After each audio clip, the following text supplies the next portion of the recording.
Thank you all for being here today, and thank you for asking me to join you and to learn with and from you as the day goes on. I appreciate that very much. But mostly I want to thank you for what you do. Your commitment, the commitment of each and every one of you to student success, to finding ways for our students to learn and to feel motivated to learn some more. That really is what you do. It's what you think about, it's what motivates you, and really the whole nation should thank you, just as I do. So thank you.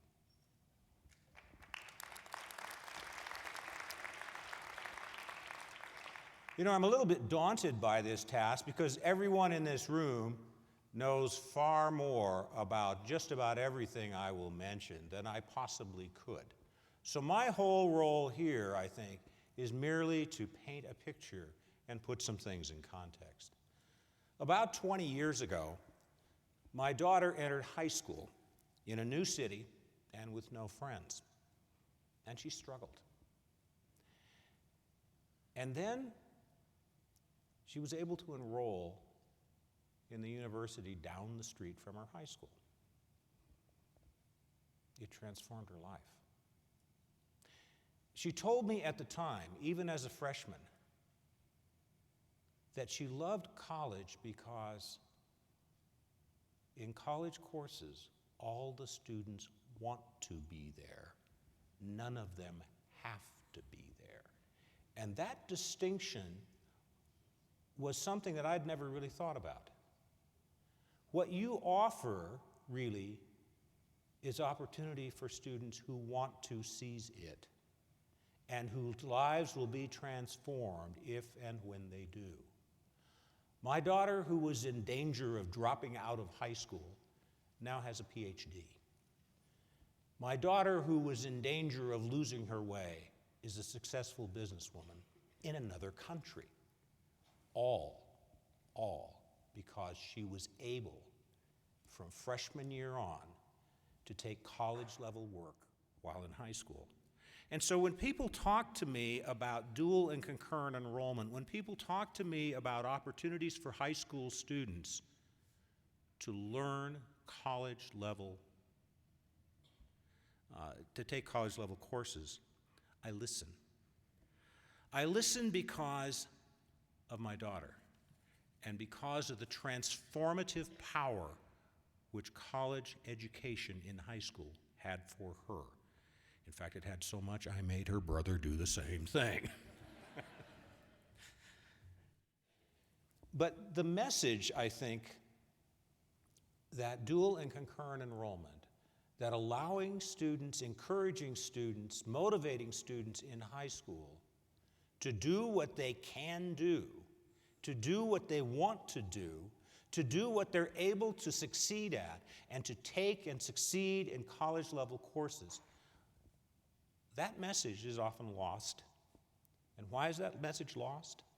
Because anybody who pays any attention to what's being said about higher education in popular media, and I don't care which medium you use. It could be a social medium, it could be TV, it could be dead trees, which is what some older folks like me deal with. You're always met with a discordant din about higher education these days. Our national consensus about the absolute goodness of post-secondary education has eroded. The tones we hear today are strident, and the messages are urgent. The speakers are students, their parents, their business leaders, politicians, educators, pundits, doesn't matter who they are. Although their messages and their opinions vary, their diagnoses and prescriptions differ, and they use the same terms for wildly disparate ideas, they do all share two things. The first is that they are loud, and the second is they are never in doubt. Public discourse about higher education in the United States has taken on the hectoring nature of Hyde Park Speaker's Corner diatribes. They're all happening simultaneously, and they're all happening at maximum volume. The CNBC version includes those who argue that the U.S. is falling behind other countries in educational attainment at the very time that the greatest premium in history is being placed upon the level of education which a country's citizens possess. Others claim that the way to have a more just and equitable society is to increase the education levels of those who historically have been left behind in the education sweepstakes. And finally, you've all seen the charts associating lifetime earnings with education and heard the statements by Tony Carnevale and others that every state needs a higher proportion of its adults to achieve the learning associated with a post-secondary credential if it hopes to meet the future job demands of its employers. So on the one hand, we have the economic and social imperative that most Americans earn post-secondary credentials of some kind. And that's an argument embraced by many Americans who either want to attend college or at least hope that their children can do so. But at the same time, the Fox News version has others stridently maintaining that college should not be for everyone and that we are too enamored as a society with post-secondary education and the trappings of its mystique, its degrees, and its credentials. Now, the possibility that both these arguments could be correct is lost in a maelstrom of words and fury. The possibility that dialogue could be opened is never actually embraced. And then there are those who argue that college is too expensive, that students are saddled with too much debt, that institutions don't care about their students, that students don't learn what matters to employers, that colleges are mired in centuries-old traditions and are hidebound and inefficient, that faculty don't work, that expensive administrators harm both educational quality and drive up cost, and that accreditors are captives of their member institutions and loath to protect students from predation and incompetence. You've heard all those things, have you not? You probably heard all those things last week. As is the case with the statements of any Hyde Park orator, there's a kernel of truth in just about every one of the statements. They wouldn't be made if there weren't something there. So now we have solutions. We have lots of solutions. We have solutions. We may have more solutions than we have problems. We have a lot of problems. Lord knows we have a lot of problems. But right here in the Mountain City, we also have solutions. We have more solutions, potentially, than we have problems, which is a problem in itself. We have MOOCs, we have online degrees, we have dual and concurrent enrollment, we have competency-based education, stackable credentials, outcomes-based funding, changes in financial aid programs, free community college, tuition caps, tuition freezes, relating tuition to income, tying Pell Grants to completion of momentum points, intrusive advising, tutoring in subjects, coaching in life skills, higher standards in high school, reverse transfer, greater focus on career and technical education in both high school and post-secondary programs, and everybody's current favorite, the one we all know, the one we all love, the one no one understands, big data.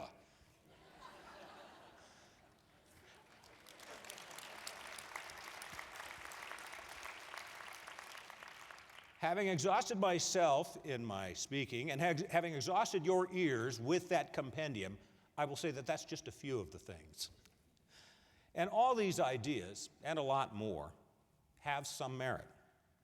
But none is the magic bullet we seek in a quick-fix culture.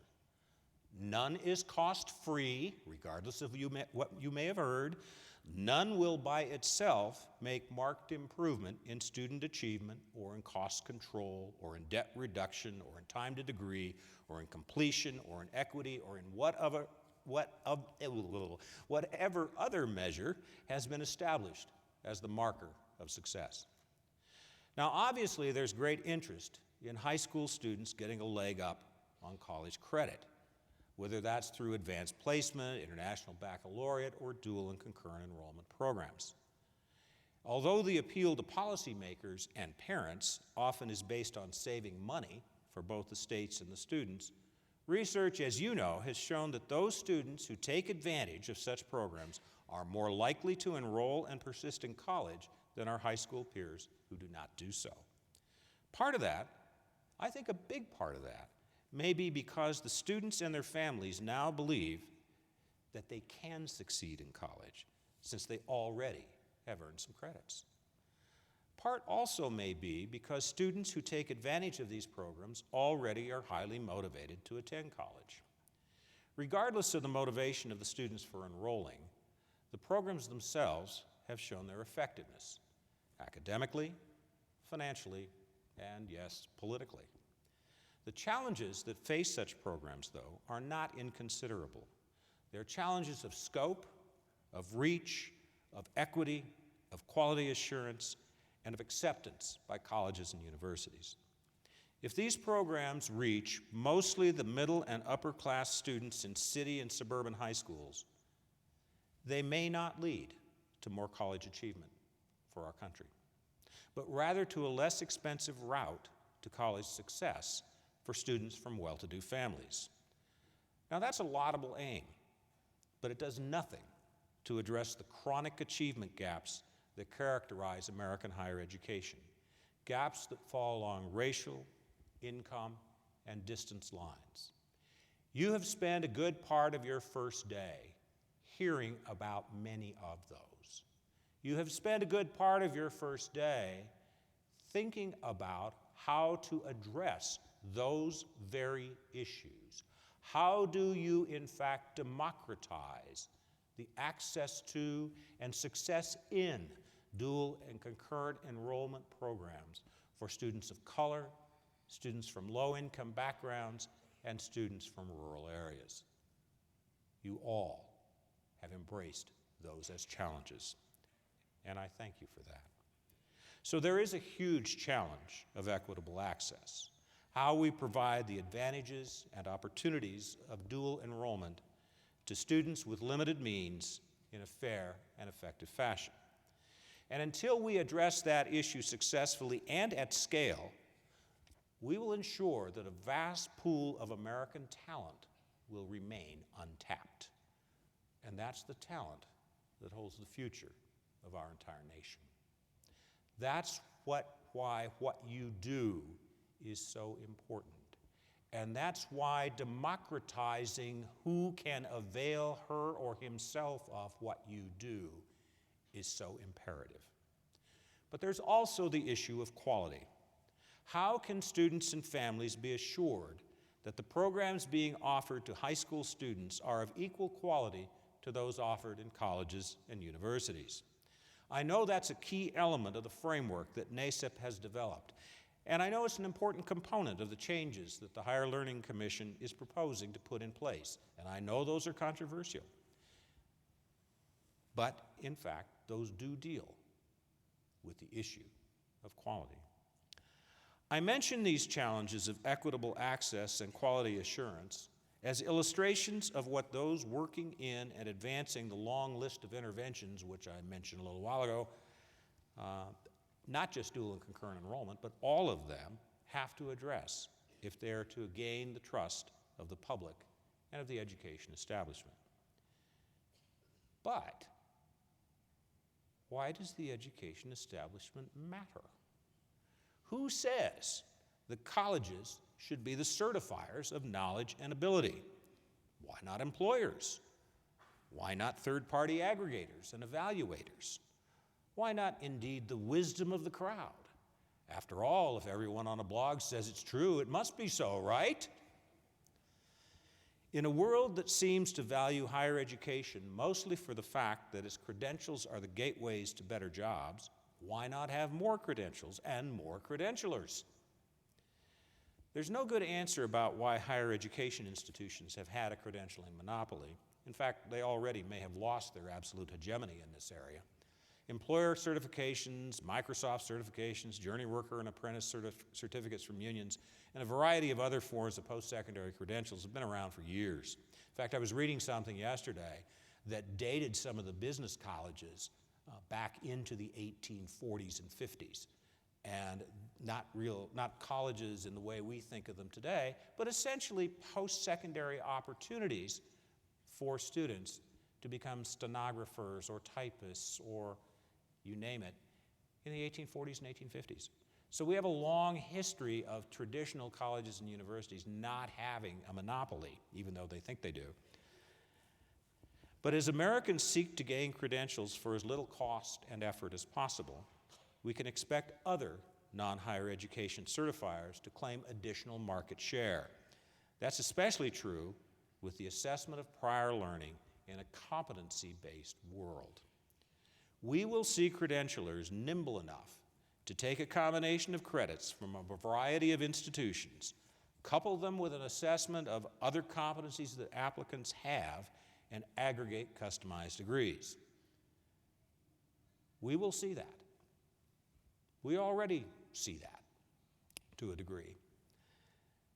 The real question, though, actually will be three, and they're really related. Will employers and society value that credential, and why? Will the degree holder's capabilities be judged against some known criteria? Remember, we have been relying upon the credentialer to provide the view that society will have that it's a worthwhile credential. If you move away from those historic credentialers, from the colleges and universities, then will we demand as a society that the degree holder's capabilities be more directly judged, because you can't do it through association merely with the institution? Or will surrogate measures of quality, for example, faculty credentials, library holdings, having outcomes and assessment measures specified in your syllabi, will those continue to be sufficient in a world that may permit more direct ways of judging quality, or what we take to be quality? Higher education finally may have to show something. It may have to show what a degree means in terms of the demonstrated knowledge and abilities of its recipients. You do that now at course level very often. We often do not do that in the aggregate at degree level.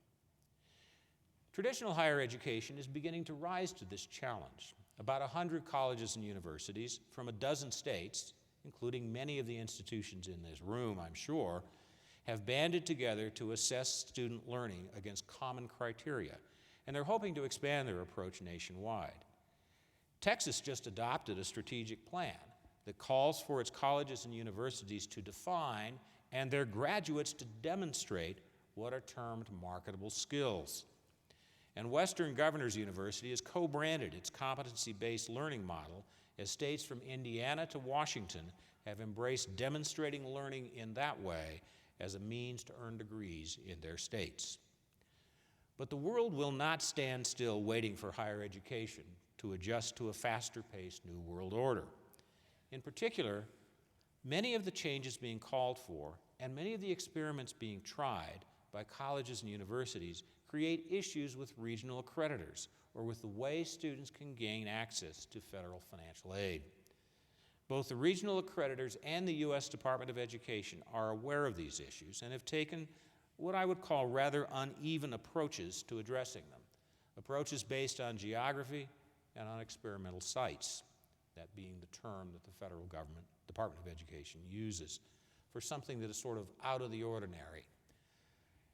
Sometimes reluctance to change is based on slow-to-move processes, and sometimes it's based on interpretations of difficult-to-amend statutes, especially by the Inspector General. Will the impatience of Americans wait for the deliberate pace of accreditation commissions in the Congress, or will other certifiers and other accreditors take the field? And if the latter, how will quality be assured and students as consumers be protected? We're a nation that always thinks it wants something for nothing, even when we actually work pretty hard to get whatever that something is. And now that many view college credentials as having more value than a college education, how do we make sure that we are not shortchanging ourselves and shortchanging our futures? That really is the challenge for those who define and assess learning. For the past century, the credit hour has been the accounting tool used in toting up what is needed for a degree or a credential. But in the world we now embrace, the world in which we now live, learning, yes, learning, may have to be that accounting tool. And if learning becomes the accounting tool, if being able to show what you know matters, then how will institutions within the bounds of their individual missions, and think about the individual missions of all your institutions as you consider this, how will they define it, and how will they measure it, and how will they report it, and to whom? How will accreditors recognize that learning, and how will the federal government help students fund it? How, too, will quality be assured so that students, graduates, employers, and society know that something of value has been conveyed and that the credential represents what society expects? Finally, and very importantly, how will we ensure that students of color, students from rural areas, and students with limited means can learn and earn credentials as readily as can other Americans?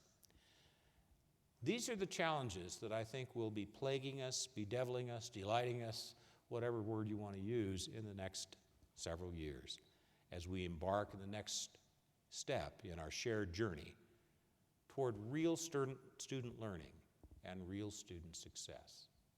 I want to thank Tim for his generous introduction, which actually said more in 8 words than I just said in 1800.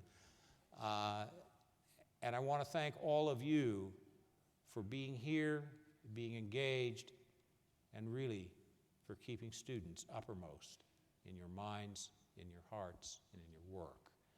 Thank you very much, and please, if you have questions or comments, I prefer the comments more than the questions. Let's see if we can get a little bit of a dialogue. All right, thank you.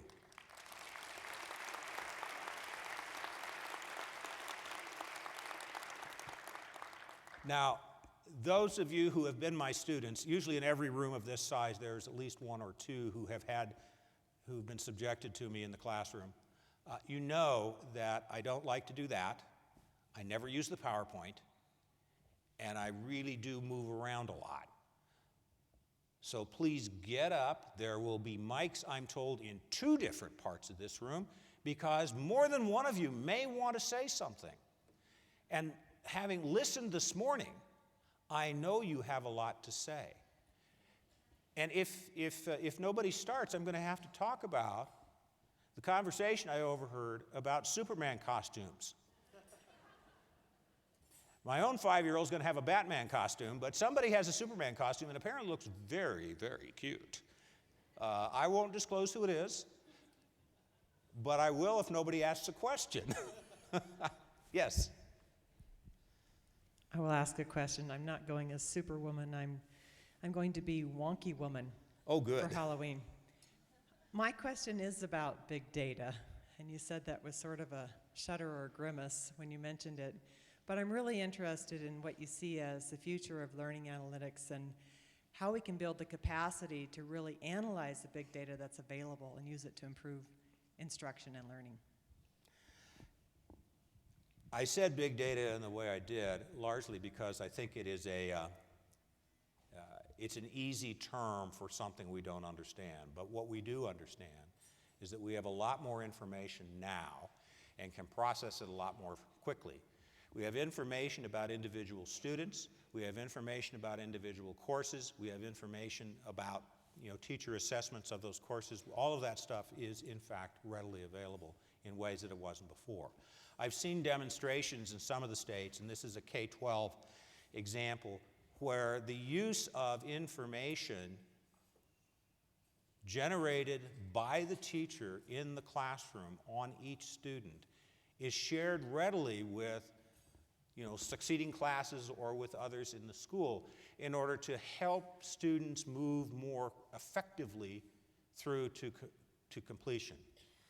There's another use that's more a broader use, if you will, of the big data, and that is to look at the overall trends, to look at what in fact is happening in the classroom, in a school district, in a state, as to the progress of the students. And I'm not just talking about do they get through the year, do they pass, do they get credits.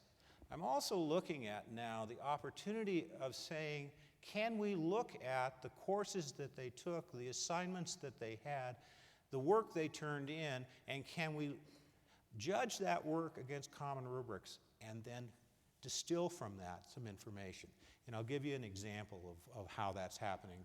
I mentioned that 100 institutions in 12 states that are looking at learning outcomes. Now, they're looking at learning outcomes basically for college juniors. They're not looking at learning outcomes in high school. But what they're trying to do is to distill from the actual assignments that students turn in whether or not those students have mastered critical thinking, quantitative reasoning, and written communication to a level that one would expect of a graduate. So the faculty had to determine that. They used the AC and U LEAP rubrics, and then they had to agree across the nation about how they were going to assess that. What would constitute proficiency, and what would constitute areas that need improvement, and then how do you define then what improvement needs to happen? Well, the pilot year is done. The information has been compiled and published. They're about to be published. The thing that was interesting, though, is we could not have done this without big data.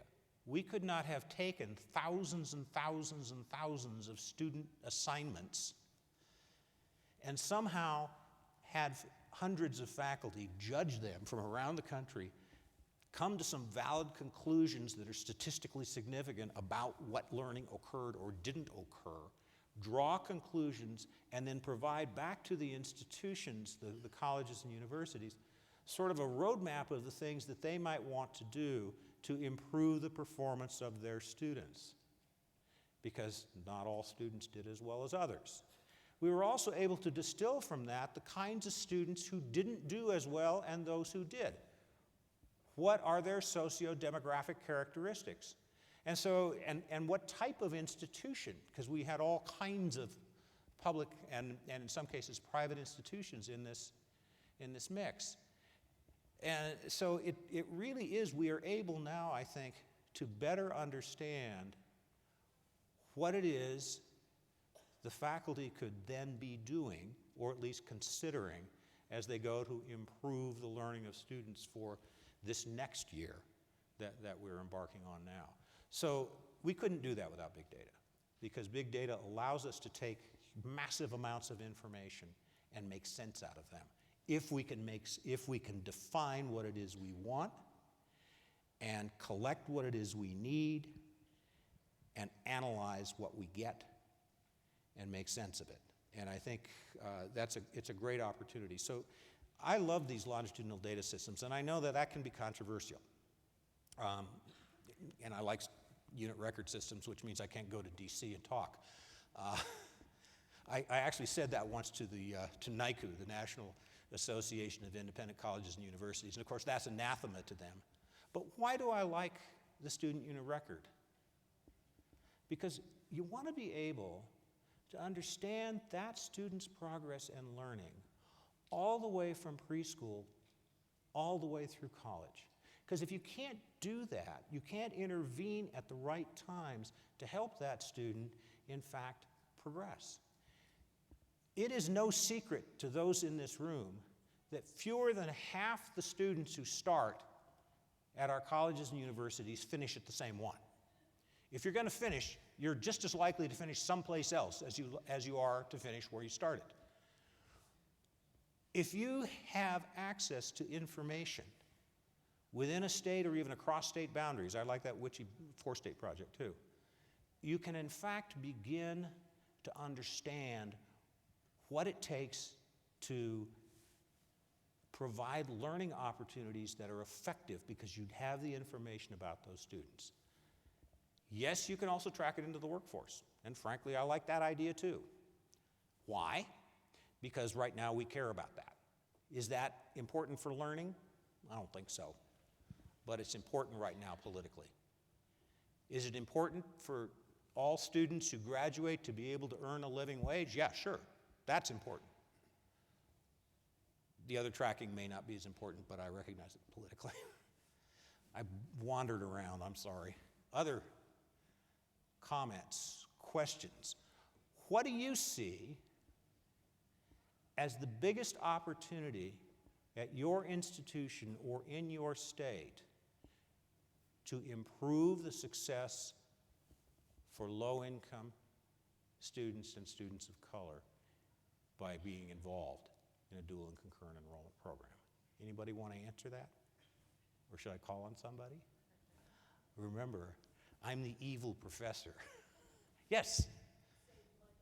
Save money. Save money for whom?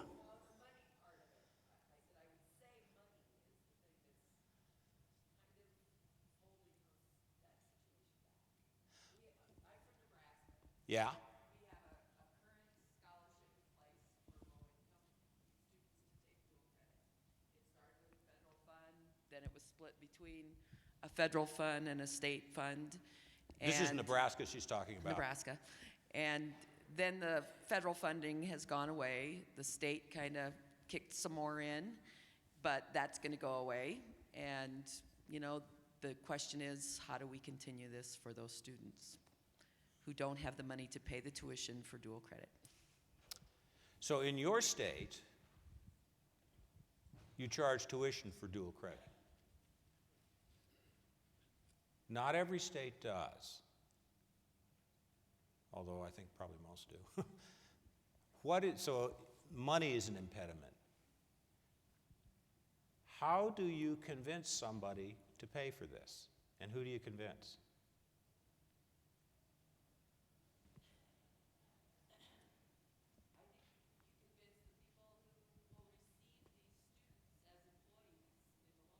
Aha, so you convince the employer community.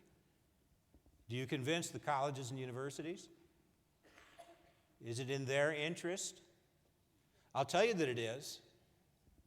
I'll tell you that when I was the chancellor in Oregon, we did a study of those students who came to the universities with credits from high school.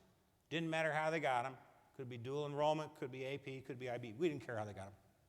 We wanted to see what they did. If they came to us with 28 credits, we were on a quarter system, so you can do the math.